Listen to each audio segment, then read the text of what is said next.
Thanks very much. Thanks very much. Right, this next session is entitled Preparing for 2025, a rollercoaster year for agents. So we're going to be exploring here what agents need to do to prepare for the challenges set by the new year. Obviously, there's a lot going on right now, not least those of you who heard Richard Donnell's presentation earlier set the scene. I thought he was mildly optimistic, but we can maybe we shall see from the next half an hour or so. With me, another distinguished panel of guests. To my far left, Brendan Geraghty, Chief Executive of the Association for Rental Living, representing companies building, financing and managing the UK's build-to-rent sector. Alongside him is an estate agent, Kevin Shaw. He's Managing Director of Residential Sales at the leading estate agency Leaders Romans Group. Alongside him is Charlotte Harrison, Chief Executive of Home Financing at Skipton Building Society, obviously owner, of course, of Connells, the UK's largest estate agency. Next to her is sorry, Charlotte. That's a new announcement. Yes, get shot in America for that, wouldn't you? Alongside Charlotte is Nathan Emerson, Chief Executive of the Estate Agency Trade Association, Propertymark, former property consultant and agent. No applause, silver collection on the way out, please. Obviously, you and your organisation, it says here, are credited with ensuring the industry is one of the first sectors to be allowed to restart following the pandemic. And then, of course, alongside me, someone very well known to a lot of you is Charlie Bryant, who's Chief Executive of Zoopla, it says here, the UK's #2 portal by most metrics. But #1 by all the others. It's the only way to be, Charlie. Right, so we're going to kick off really a topic that will be on the minds of a great many of you just now is the stamp duty changes that the Chancellor has just announced. Obviously, there are all sorts of blood-curdling forecasts about what it's going to mean for the buy-to-let market. Brendan, I'm going to ask with you to kick off here. What do you think is going to be the consequences? Is this going to really damage buy-to-let? I mean, I think the government doesn't really understand all of the rental market, and buy-to-let investors are still investors, and I think they're not necessarily seen as investors. So I think the government seems not to properly understand the dynamics within the industry. Certainly from the build-to-rent perspective, we represent institutional investors, which have a very sort of different kind of profile and dynamic, but essentially they're the same. So is it going to damage? I think it probably will cause some damage, but possibly more for not so much for the institutional investors, but perhaps for some of the rest of the market. Nathan, what do you think? I'm a great believer that time actually resolves a lot of these issues, and I think for people who are already in the investment space and they're already under, they bought buy-to-let properties and they're in that environment, we've seen a lot of changes that have come through that have changed that environment and made it less favourable. But for people who've not been in that environment and never had the benefits of that previous opportunity, we are still seeing people coming in, we are seeing them invest. They are investing in a different way, but it doesn't stop people. Houses are a very safe place. People like to look and see it, and it's very different than digits on a screen. It's very different than pieces of paper. It's physical, and sometimes people will take away that return for the surety. So will it change? Yes, we are already seeing people leave the sector very often through age, natural progression, and a change of circumstances as to what's happening. But when that house goes on the market, government thinking is very straightforward. They're not really bothered if landlords leave because that house goes back on the market. It either gets sold to a first-time buyer or it goes back into that rental space with another landlord. So that house is still there. It's still serving a purpose. And obviously they're trying to build that challenge out of it with new stock. So there will be a tail lag. Absolutely, there'll be initial shock. But I think we've seen this time and time again with changes in the rental market, and it recovers, and it carries on, just in a different guise, really. Charlotte, feel free to tell me to get lost on the grounds that this is a trade secret, but what sort of modelling are you doing internally for this change? What kind of impacts are you expecting? So I think, well, from a lending perspective, we've seen that our business post-tax changes really has been the impact for the buy-to-let sector.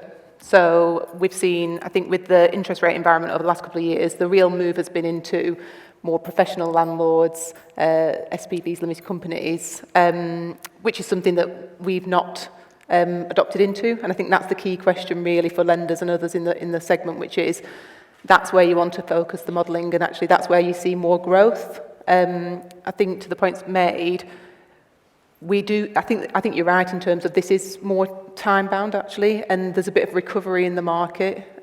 Looking back, I think the real big challenge is that we saw less perhaps than the kind of 2% uplift in stamp duty, and actually it was the tax changes that we saw in 2016, and that's where we've seen the impact from the buy-to-let market, and that's what's coming back through. Okay, Kevin, any strong views? Yeah, it was interesting when I was reading the brief about a roller coaster year coming our way. I mean, I don't think we know anything else but the roller coaster year. Which part we're on? Literally from Brexit to tenant fee ban to pandemic to Liz Truss's budget and all things in between. I think we've seen most things. But in terms of the actual buy-to-let side of things, I'm speaking from an estate agent's perspective, looking at our kind of analysis of the data that we pulled together, and investor applicants have dropped by about 40% this year anyway, so there are less people looking to put a toe in the water in terms of an investment for buy-to-let. The flip side of that appears to be that those that are looking at this sector are serious, so there aren't that many tyre kickers around, I guess, that they're looking to invest in the sort of medium to long term. As regards the most recent stamp duty increase from 3 to 5%, I mean, it's not good news, whatever way you spin it. But I think those that do look at a long-term yield and an investment will get over that. I think time is the healer, as Nathan was saying.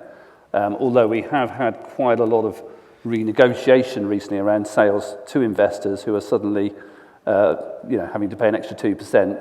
And very often the vendors of those properties have taken a drop just to get the sale over the line. So I think there's the backdrop is a roller coaster, as it will continue to be. I think in terms of landlords leaving the sector, again, we do a lot of analysis over this. We've got something like 95,000 landlords that we can monitor and look at. And we haven't seen a huge spike in people selling. That figure has stayed pretty stable this year. So has that surprised you? Yeah, it has a little bit. I mean, there was a bit of an increase on the run up to the budget.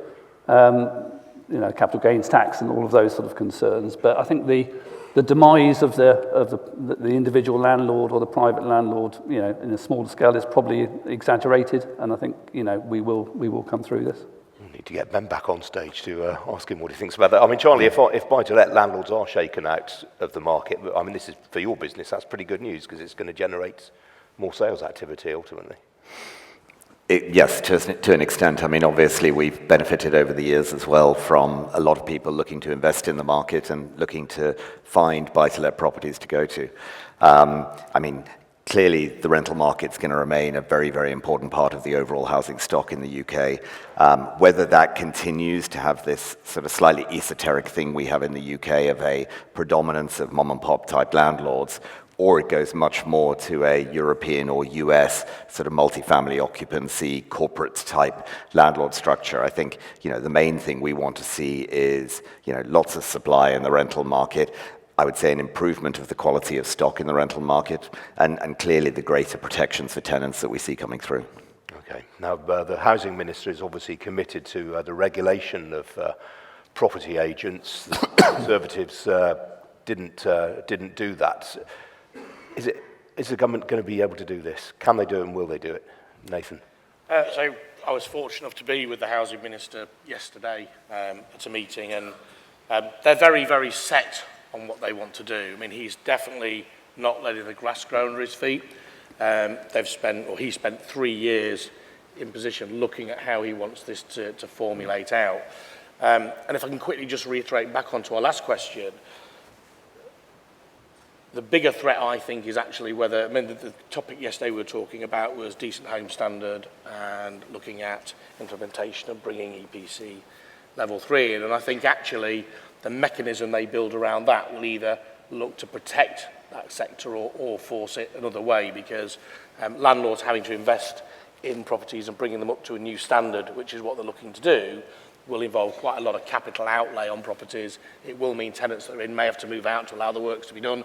So I think there are other challenges that we're going to have to deal with. But as far as regulation from managing agents, they've made that very clear that that's the route they want to go. They haven't expanded it full sector yet, but these things do have a habit of creeping. And I think you look at the way it's all tied in together, there is a very, very tight mesh. And let's be honest, most of what we're talking about is around the consumer. And one thing this government has done, tenants' rights. It's about tenants, it's not about landlords. And so this is all going to be around protection. It's all going to be around delivering the best service. So I am expecting that certainly they'll live through with what they proposed. And I wouldn't be surprised once they've got underway, they'll start ticking a few extra boxes. I mean, are you all in agreement that regulation is desirable in this? I mean, I think an improvement in standards is desirable. I think that's essential. We are in an operational real estate space, and I think we need to drive professional standards across the piece. That's both for build to rent and for the broader PRS market. So if that is the objective of government policy, then certainly my members would support that. What we need to make sure is that the pendulum doesn't swing too far, that it becomes so highly regulated that it drives investment away. I mean, one of the things we certainly want to see is an increase of trust by the consumer in the services that agents can bring. And I think regulation would help that. But, as you say, we don't want to get to a position whereby this just brings further inefficiency, further overhead that frankly stops agents doing what agents are best at doing, which is buying and selling houses and helping people buy and sell houses.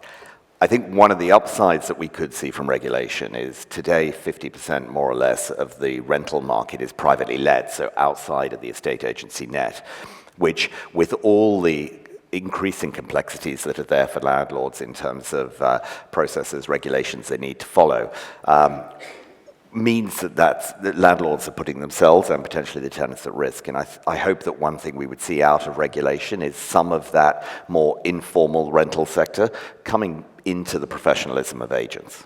I mean, Brendan, worth pointing out, I mean, your industry, of course, is one that's very, very heavily regulated. Would you have any sort of words of comfort for people who might be nervous about regulation? I think we take a I think the cost of regulation is the same for everybody. And if it threatens viability, then that threatens housing supply, and that creates different problems. With institutional investors and the investors that normally come into the build-to-rent space, there's additional worries around reputational risk, around how they behave in the market just more generally, and the quality and the standards that they bring to both the creation of the assets themselves and the management over time. At the end of the day, it still comes down to viability. We can bring all this.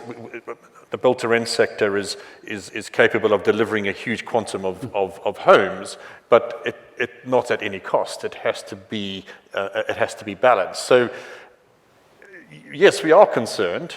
We may be able to have a resilience to absorb a little bit more than perhaps other parts, but it's still an issue. Yeah, Charlie. Before we move on from this one. We're straying into the realms of the hypothetical, but assuming we do get regulation, will Zoopla be checking to ensure that agents are compliant with the rules and the regulations?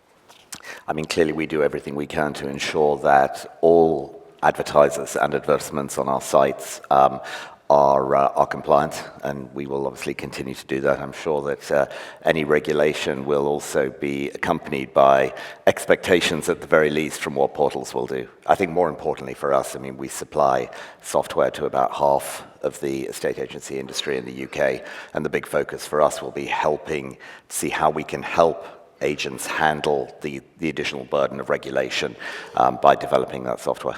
Okay, well, big macro topic obviously is interest rates. You heard me talking about it earlier on this morning. Richard obviously touched on it as well. We've had one cut from the Monetary Policy Committee who actually saw some mortgage rates creeping up again in recent weeks. Charlotte, no one better placed to talk about this than you. What are your expectations for the new year in terms of mortgage, the cost of a mortgage? Yeah, so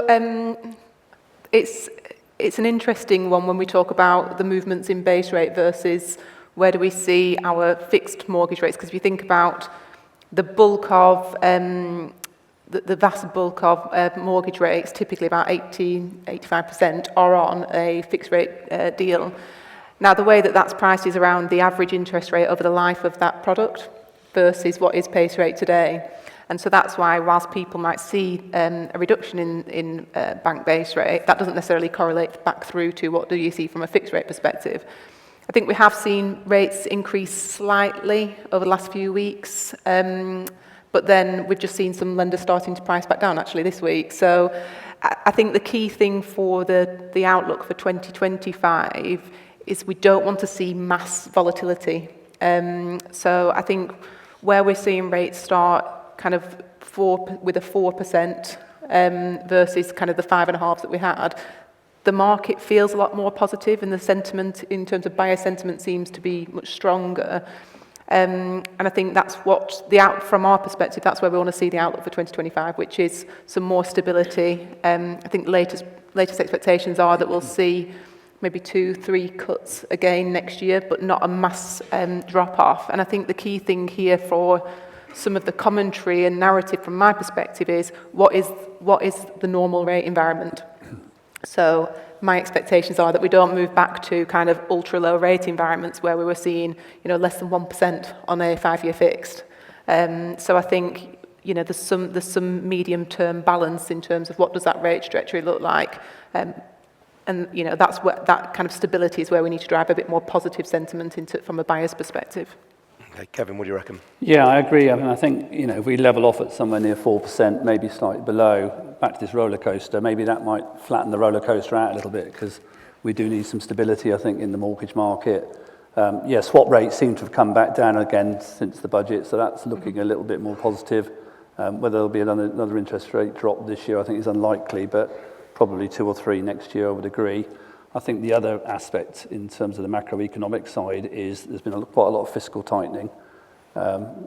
Most people in this room are squirming under NI increases and other things that are happening around the tax angle of things. So I think there's almost a flat line or minimum growth in GDP in the UK. So I think there'll be a bit of they'll take the handbrake off a little bit on interest rates going through next year to try and counterbalance the fiscal tightening that's happened. Charlotte, obviously we're into a sort of rate lowering cycle now. Are you seeing more interest from customers in variable rates, or is fixing now completely ingrained? I think when you're looking at the price differential of where you can have your variable rate products relative to your fixed, people still very much lean towards fixed.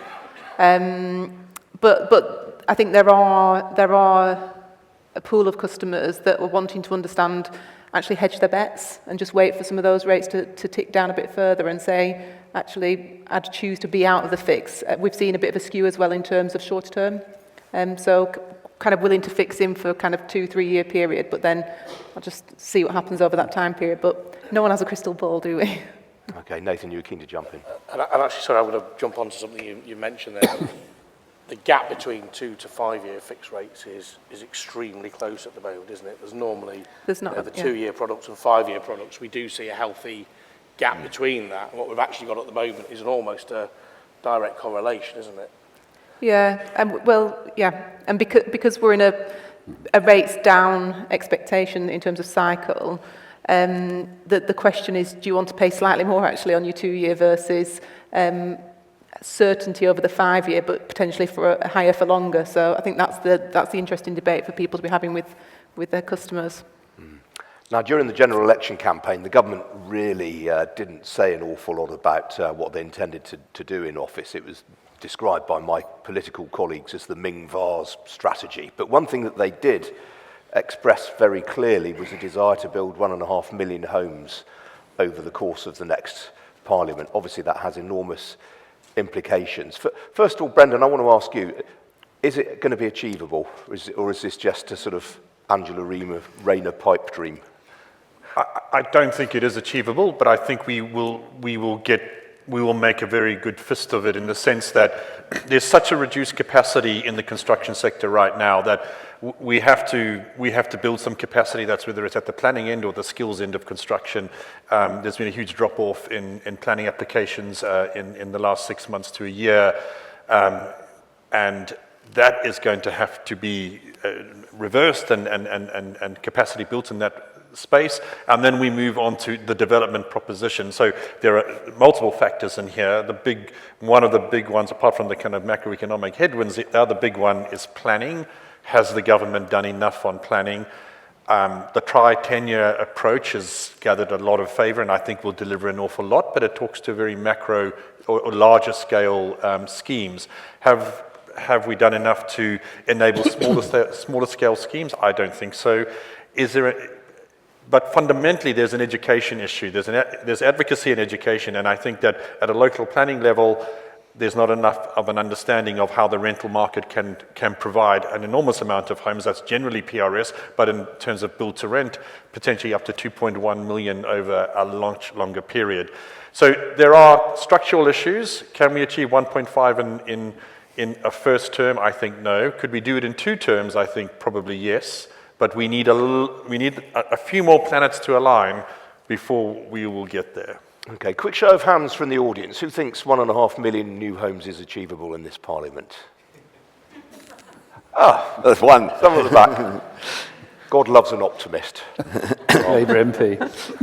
Now, obviously, I mean, you touched there on planning. I mean, another real bugbear for probably everyone in the room is conveyancing. Is this next year going to be the conveyancing system is finally repaired?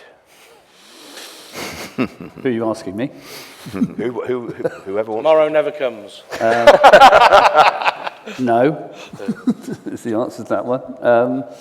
I mean, I think there's a lot of going on around getting properties prepared beforehand, and a load of sort of pre-instruction work going on, and a number of tech firms offering kind of a silver bullet for all of this. All I think is promising and moving in the right direction, but there is still a lot of work to do around all of that and getting some consistency in the process.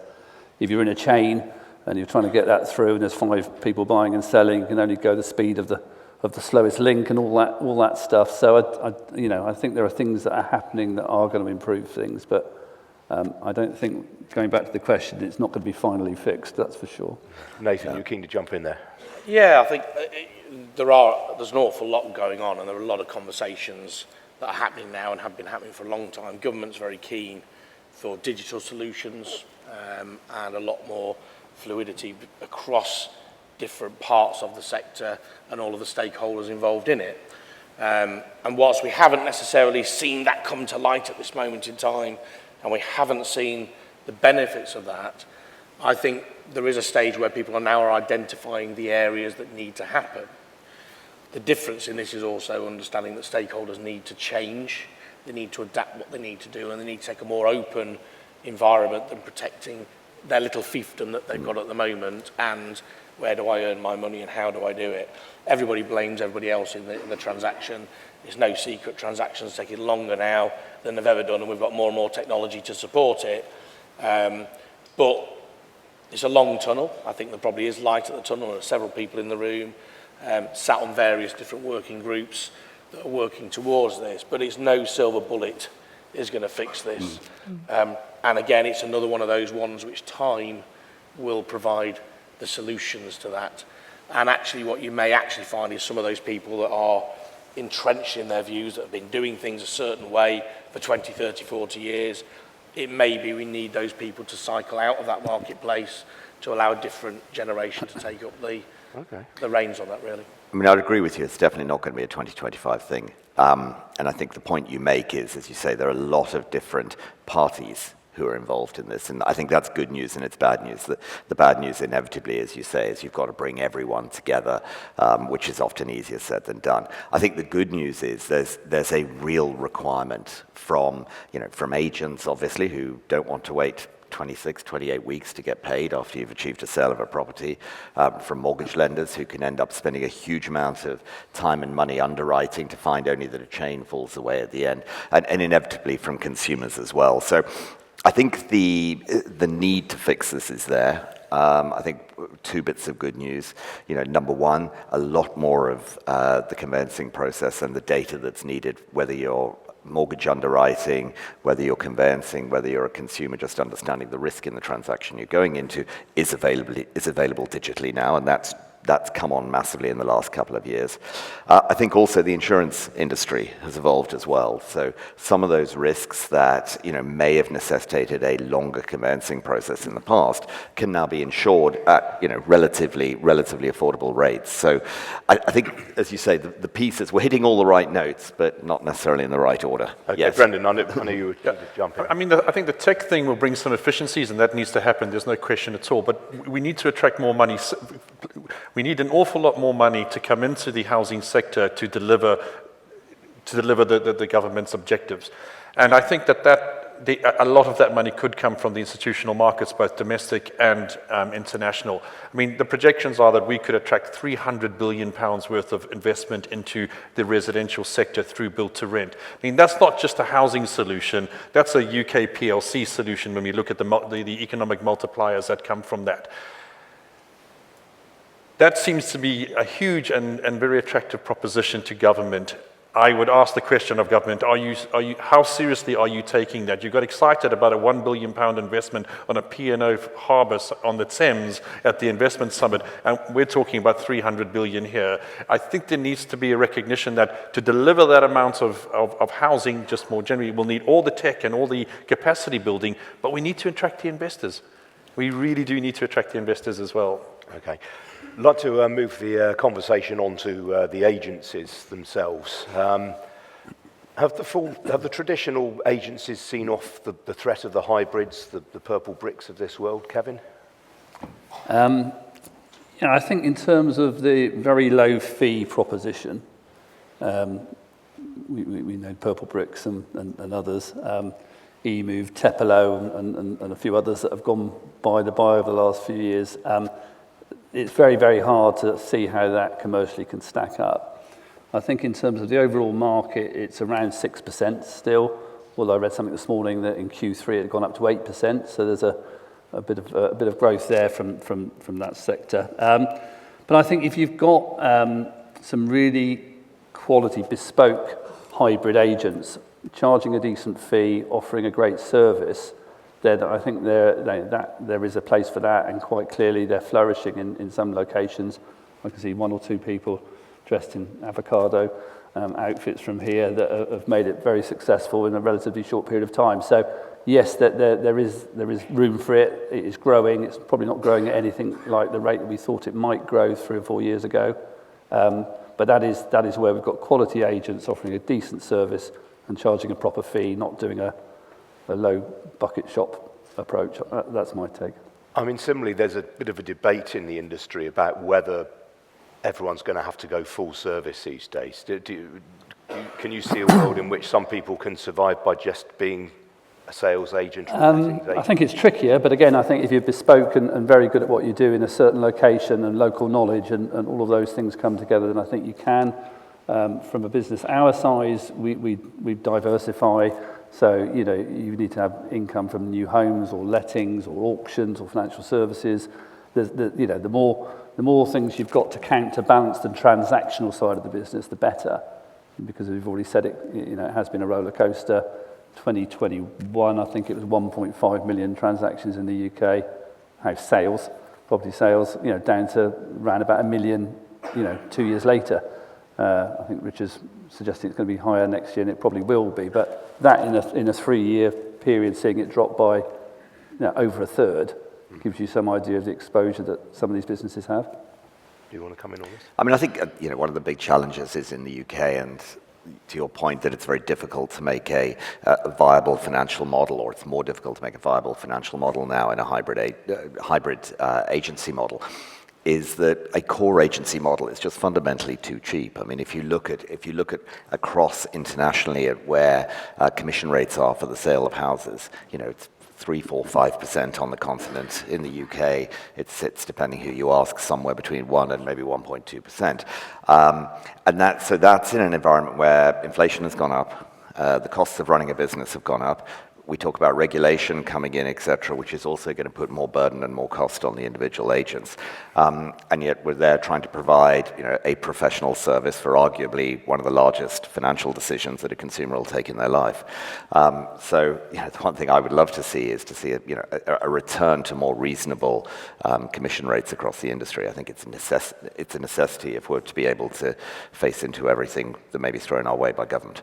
Okay, we have a few minutes left. I'll open it to the floor in a moment. But before we do, Charlotte, I just want to get your thoughts on competition within the mortgage market next year. Where do you see that going?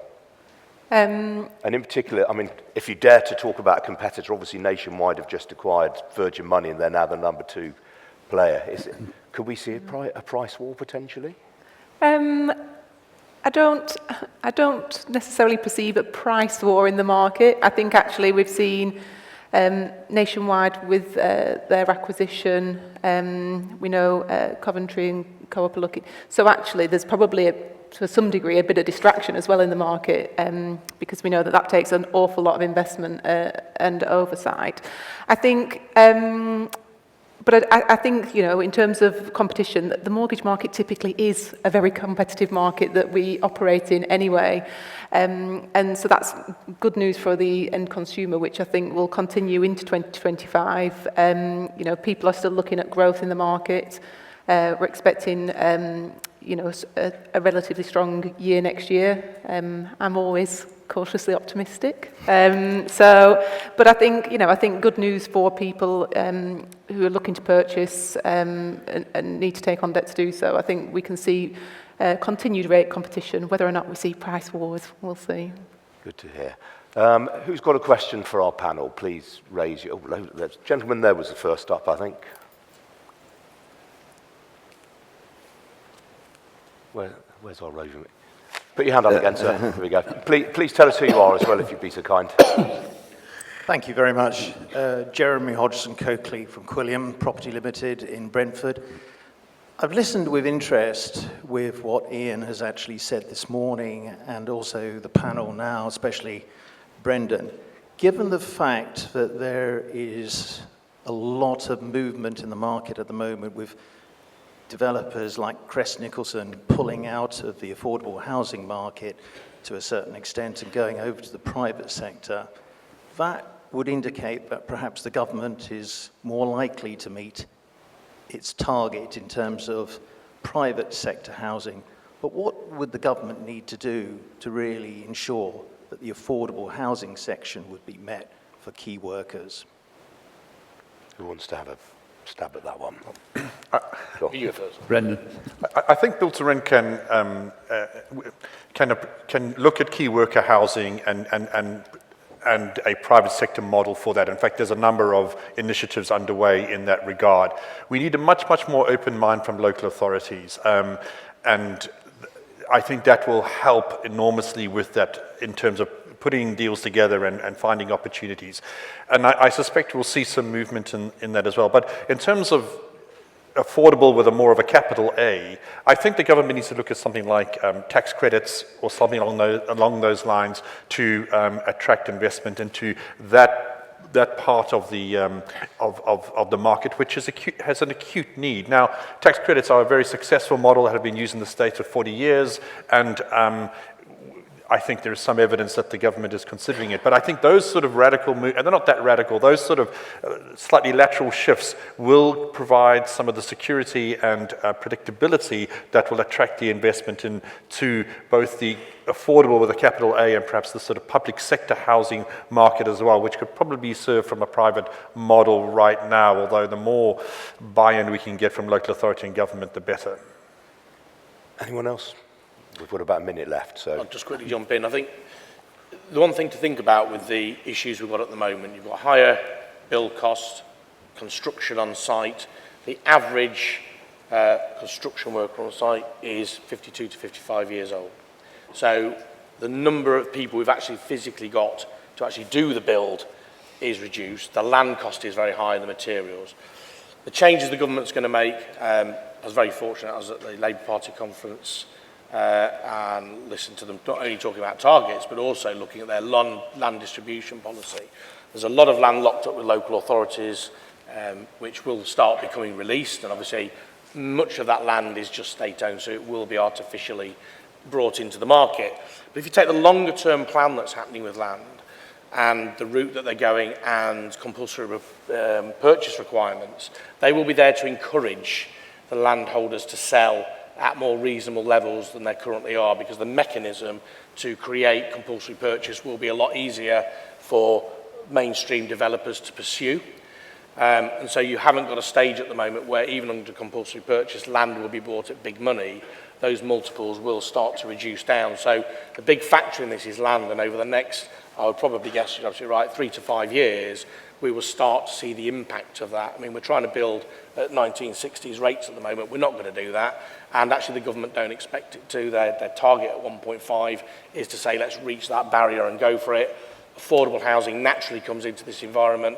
And I also think we'll see local authorities for the first time directly involved in building as well as partnership initiatives. So it's there. I think the answer for London, obviously, is a very different case, but I think for the rest of the country, we'll see a very different outcome in that 3 to 5 year period with land allocation. Thank you, and thank you for the question, sir. That is all we've time for, I'm afraid. I'm keeping you from your lunch now, so go along and have a lovely lunch, and we'll see you back here at 1:35. Please thank our panel.